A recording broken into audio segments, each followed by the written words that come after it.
Hey guys, Yankee here, and today I'm going to be giving my thoughts on Pokemon 2019 slash Pokemon Journeys episodes 26 to 50. Just sort of right out of the way, I think these were a good batch of episodes. I think they were better than the first. Um, they sort of answered some of the questions I had, um, and they sort of addressed some of the problems I also had. So I've got a long list of stuff here, so we're just gonna get through it. First off, we're gonna start with Sobble. Sobble appears in the show. Go catches it, um, and as of right now, even though this season isn't your sort of standard Pokemon season where they go to the region and they're basically there the whole time, two of the three starters have appeared now. And in episode 50, the last episode I watched, it had a new opening, and Grookey, the final one, appears in that. So he's coming soon. So as it stands right now with Go, he's still catching a bunch of stuff, which is still really enjoyable. He has sort of two main Pokemon now, right? His Scorbunny, and now Sobble. Like where Ash always has Pikachu on his shoulder, Go always has his Scorbunny and its evolutions by his side, and Sobble is always riding around on him now. And I assume he's going to be the one to get Grookey, which is weird because I don't think any of the shows in the past have, like, Ash has always had at least one of the starters. So we'll see. Maybe he'll get Grookey, but who knows? Alright. First sort of episode I want to talk about is another Go focused one. Go and his parents go on vacation to Johto. Go goes. His name is a problem. Go explores to go and like catch some Johto Pokemon. And sort of while he's there, we get some flashbacks to a few years ago where him and his parents have apparently come to vacation here before. And a few years ago, he met a boy, and they spent the day playing and looking for Pokemon, specifically Mew and Celebi. And it was a nice little episode. I liked it a lot. What is his name? Tokyo. Go and Tokyo basically spend the day together. They make plans to meet up the next day. Go shows up the next day, and Tokyo never arrives. And sort of him and his parents leave shortly after, and then that's it. That was the last time he saw him. And Go sort of felt like he had been stood up, right? And the episode ends with him finding a note, because they had been looking for a shrine that Celebi had been seen by. So he finds a note that Tokyo had left the year following. He learns that he wasn't actually stood up. Tokyo had just been sick. And then the episode ends with sort of Tokyo arriving. And I would have thought this would have been a two-parter, but that's just sort of where it ends. I don't know if this character will appear again. But he has to, right? Like, he was set up as Go's, friend. He's a trainer now. He has like a Chikorita. And we go to Johto all the time. Like, we've been there a few times now. So he has to pop up again, right? He has a sort of unique design. He's got like white hair and stuff. And he also has a similar sort of goal to Go, even though Go's goal has changed, right? It went from I'm going to catch Mew as my first Pokemon to I'm going to catch all Pokemon then Mew, whereas Tokyo is looking for Celebi. But their goals are still similar.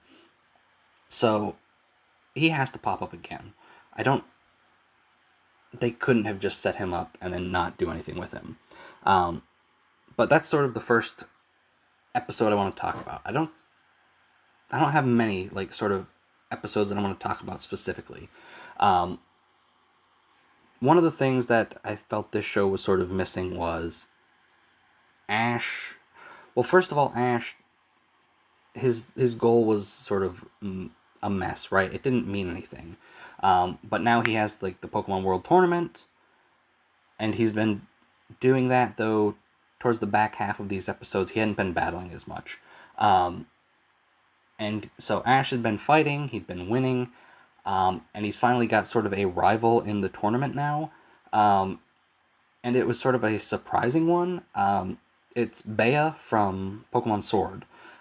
So he challenges her to a fight in one of the episodes, and who did he use? I think he used... Ooh, I don't remember who he used. He used Riolu for sure. Riolu is basically his main Pokemon of this season, to the point where I don't know why he even has a team. We'll sort of get to his team later. I think it was Bea, and a few episodes before he had caught a Galarian Farfetch'd. So I think those were who he had fought with, and he got his butt kicked. And this sort of really affected him. He went on a losing streak. His rank in the World Tournament kept dropping. And then a few episodes later, we finally get our rematch, where it's another really good fight. It looks like Ash might actually pull it off and win, but it ends in a draw. So the rivalry is still there. Ash still hasn't defeated her, and I'm looking forward to her coming back. And another problem I had was it felt like the show went out of its way to ignore sort of Ash's past. That's slowly getting resolved here. In the rematch with Bea, Chuck, who is a gym leader in Johto, he's there. He's just hanging out. And I saw him, right? And I knew who he was. But for some reason, it felt like the show wasn't going to acknowledge him. But they eventually did. They brought it right up. We saw a still image of him fighting Ash's Bayleaf. And that's great. I think this might be the only time that's happened in these 25 episodes or whatever. But that's fine. Again, I said in the last video, I don't need it to happen every episode. I just need it to happen. And I think this was a great way to do it. The sort of second episode that is acknowledging sort of what Ash has been up to in the past. This one isn't as big a deal as Chuck, who probably hasn't been in the show for 15, 20 years. Definitely 20, not 15. We had an episode in Alola, where he goes and meets the cast from that show. This isn't as big a deal as Chuck, because again, those characters were from the last season. But that was a neat episode. Next episode I want to talk about, there's a Zapdos episode, which is really good.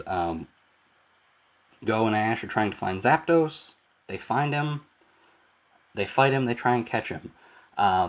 We get another raid battle. I think this is the third one now. There was the Lugia one and the Golurk, I believe is his name, in the first 25 episodes I watched. And now we got this raid with Zapdos. And this one was actually kind of fun because they teamed up with Team Rocket. And that was fun. Eventually, sort of Go gets Zapdos on the roof of a power plant, tries to catch it, and fails, and then Zapdos flies away. It was a good episode. They've been doing a lot with legendary... Not a lot. Lugia, Ho-Oh, now Zapdos have appeared. Go's whole thing revolves around Mew, who isn't a legendary, he's a mythical, but they're the same thing, basically. So yeah, that Zapdos episode was really good. The next episode I want to talk about, these are sort of two episodes, I'll combine these. We've done some stuff with fossils, which is fun. We had, I don't remember when, but pretty early on in these episodes we had a sort of Kanto fossil episode where Go and Ash and, what is her name? Koharu. They go down to this museum in Kanto where they are allowed to sort of dig for fossils. And Go finds an old amber, and he gets an Aerodactyl, basically. Team Rocket screws around with it, it goes on a rampage, but Go eventually catches it. And then, most of the Pokemon Go catches, It hasn't appeared since, which is the downside to Go catching as many Pokemon as he does. But even if he had fewer, I doubt it would get focus, which again, I'll talk about when I get to Ash's team. And the second fossil episode had to do with the Galar fossils, which are the ones that are sort of, you got 4 pieces and you can combine them in a few different ways. And that one was fun too. Ash, Go, and Koharu again join them, and they dig up fossils, they combine them, and who do they get? Go got an Arctozolt, which is the like the little yellow one, the yellow head on the ice body whose nose is always running. And Ash got a Dracovish, which is the one with the fish head and the like dinosaur body, and the head is stuck on the tail instead of the body. The fossils in that game are strange, but I kind of like them. Okay. Now we're gonna get to sort of like the big part of these episodes. There was a 5-episode arc that basically adapted the Sword and Shield story. And I think it did it much better than Sword and Shield because, well, I don't know if it feels better because I knew what was going on. Like, if I had been watching this blind and I hadn't played Sword and Shield, if I would have thought this was better. But I know that I didn't care for how the story was told in Sword and Shield. I didn't play Sword. I played Shield. Because, one, it just sort of comes out of nowhere. It's just sort of, it feels almost tacked on at the end. And, like, there's a lot of stuff going on in the region that we're just not allowed to see. And these episodes basically fix that. In the game, Leon's running around and fighting the rampaging Dynamax Pokemon. We get to see that. Ash is tagging along with Leon fighting them. So that's good. We actually see Leon be strong. He's not just hyped up like he is in the games. We see him doing things that show he is a powerful champion. Go ends up with Sonia, doing basically the stuff that you do in the game, where you go, the little like statue in like the desert town, I think is where it was, the town where you fight either Bea or the ghost kid, Alistair. I think it was there, and in the anime they showed the wall, like the fake mural that hid the statue. They showed that getting destroyed in a much more like a much better way. Whereas in the game, Beat is destroying the wall for some reason. Whereas in this, Go Dynamaxes his Raboot and it gets knocked into the wall and destroys the wall. Better. Also, sort of in this arc, Go and Ash have taken the place of Hop and the main character, right? Sort of looking at it now, Go is almost like the main character's role because he's running around with Sonia, whereas Ash isn't really like Hop at all.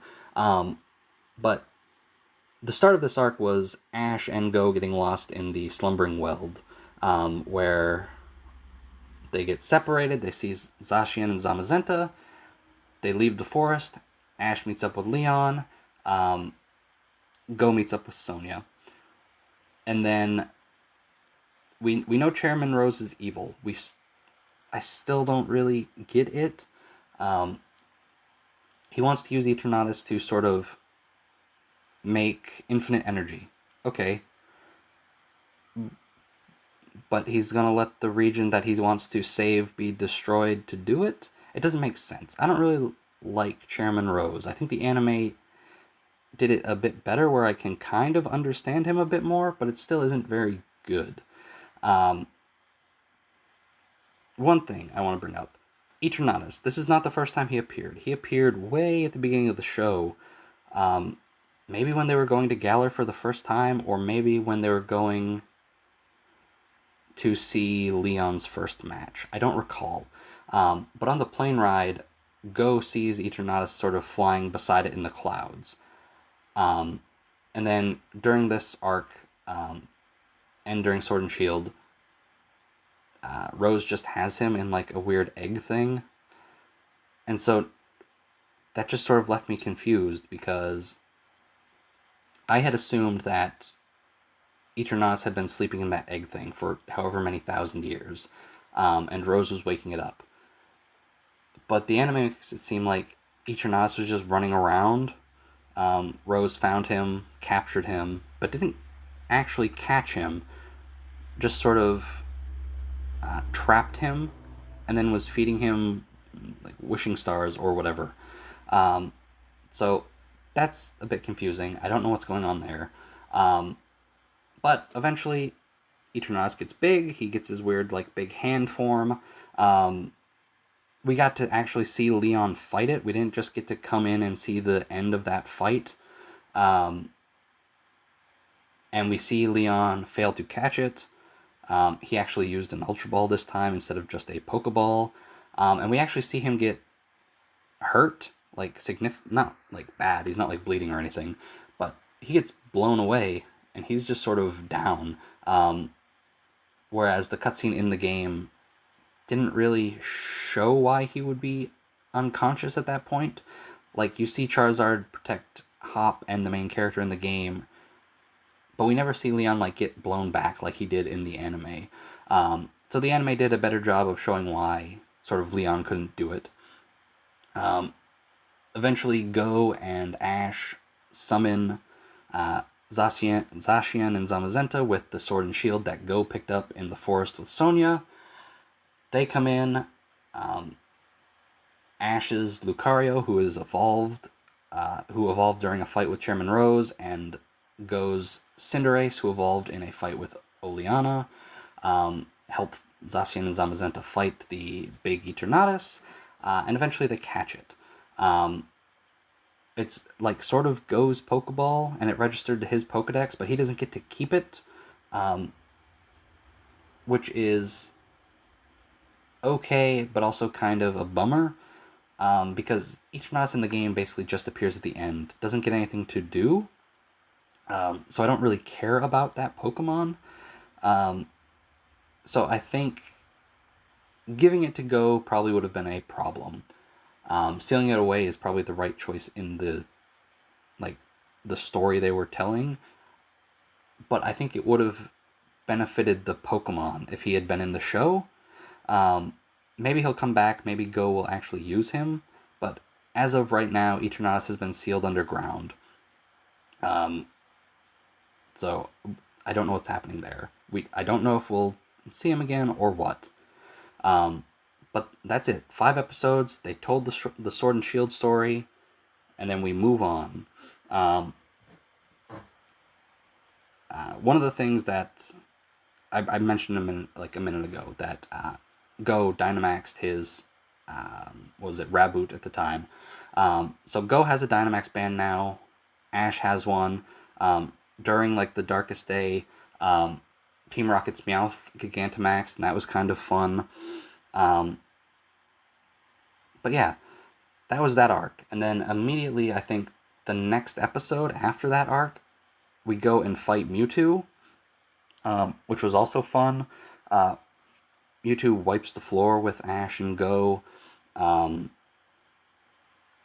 that was a fun episode. I liked that episode a lot. I like Mewtwo a lot. I think a lot of people do. But Mewtwo basically was inhabiting this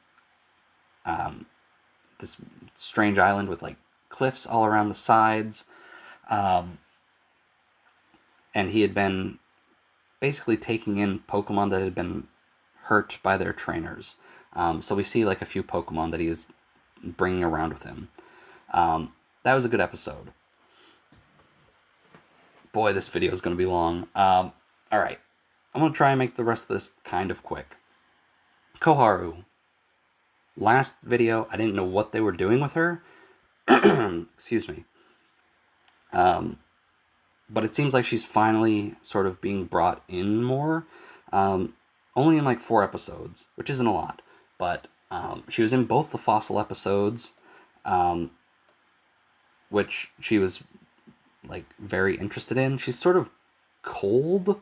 Um,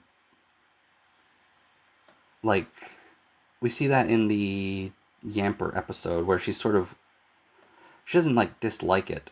She's just not like very playful with it, right? She acknowledges it. She feeds it.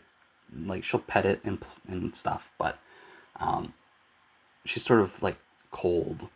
Um, but we got her to finally catch a Pokemon.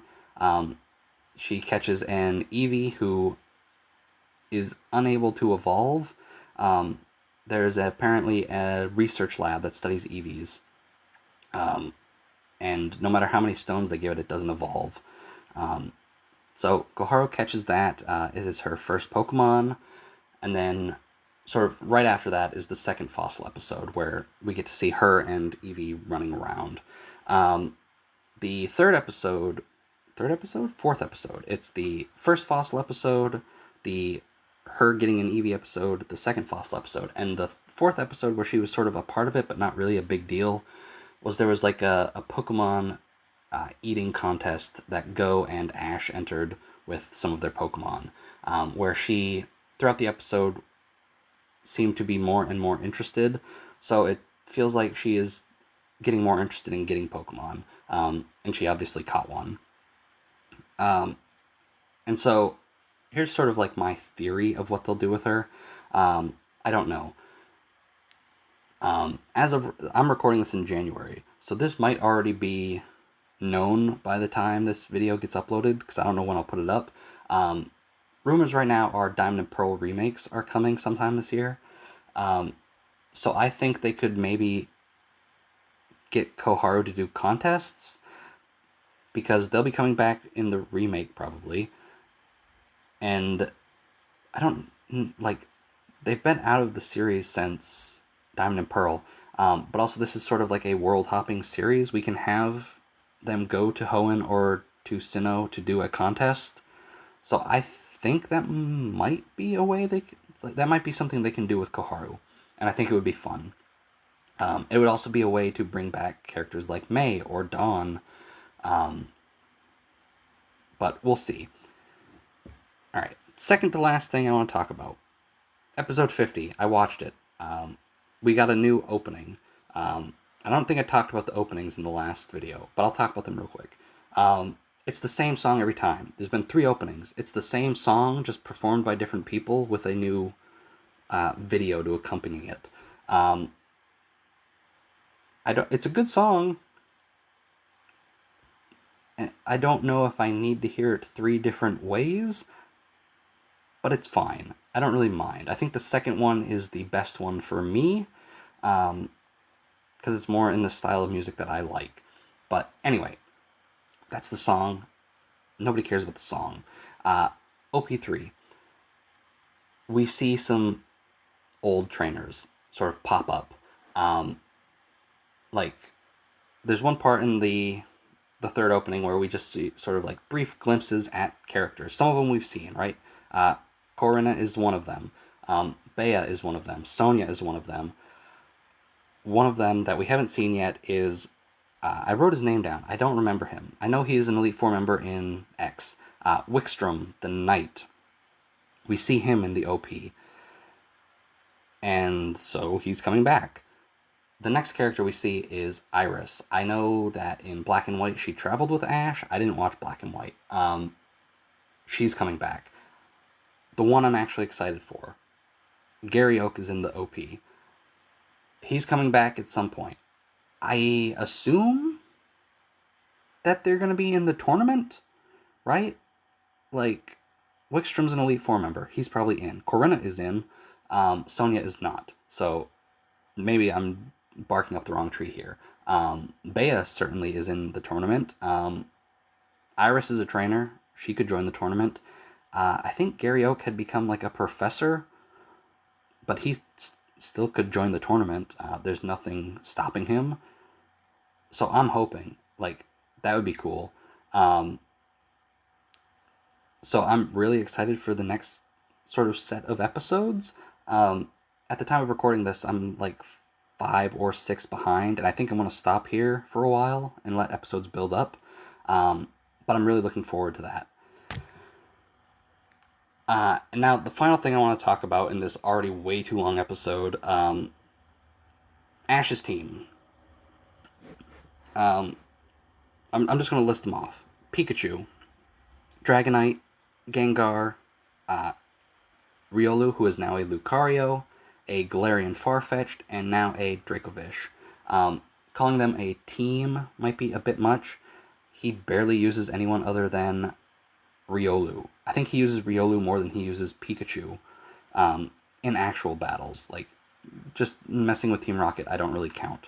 A problem with Ash's team, and why I think him getting Grookey might be a good idea, outside of Galarian Farfetch'd, none of them can evolve anymore. We're 50 episodes in, and sort of earlier I was looking at some of the other Pokemon anime to see about how long they are. Usually about 150 episodes. So we're 1/3 of the way through, and Ash's team is almost already fully evolved. Except Pikachu, who's never going to evolve. So giving Ash Grookey might be a good idea, but also Ash doesn't always evolve his Pokemon, so maybe it doesn't matter. But it feels like his team is already stagnating, I guess. And again, we haven't even seen him use most of them a lot. Like Dragonite, he doesn't use a lot. Gengar, he used a couple times. Riolu, he uses often. Farfetch'd, I think he only used in the fight with Bea. And Dracovish, he just caught. So I don't know if he's used him at all yet. But Ash's team doesn't really have a lot of room for growth, at least not through evolution, except for Farfetch'd, who can evolve into Sirfetch'd. So that might be a problem. Other than that, though, I'm thoroughly enjoying this show. I'm enjoying it a lot more than I thought I would. I'm stopping watching, though. I'm going to let episodes build up and then come back and then probably do another video like this because I'm sort of enjoying this. And so in the meantime, I think I might backtrack and try Sun and Moon because it's got the same art style as Journeys does. I assume it's similar. I know it's not sort of world-hopping like Journeys is, but I think I might like it, so I'm going to go back and try it. I don't know if I'll make videos on it. If I do, I'll probably do it in like 25 episode chunks like I am with this. Even though I don't know if I'll keep doing these Journeys videos in 25 episode chunks, I might shrink it down to like 12 because I don't want to wait 6 months to make one of these videos. But yeah, that's it. I'm liking the show a lot. I'm looking forward to what's to come, and I think I'm going to try a different one. So anyway, that's going to do it for this video. If you sat through the whole thing, good job. Anyway, I'll see you guys next time.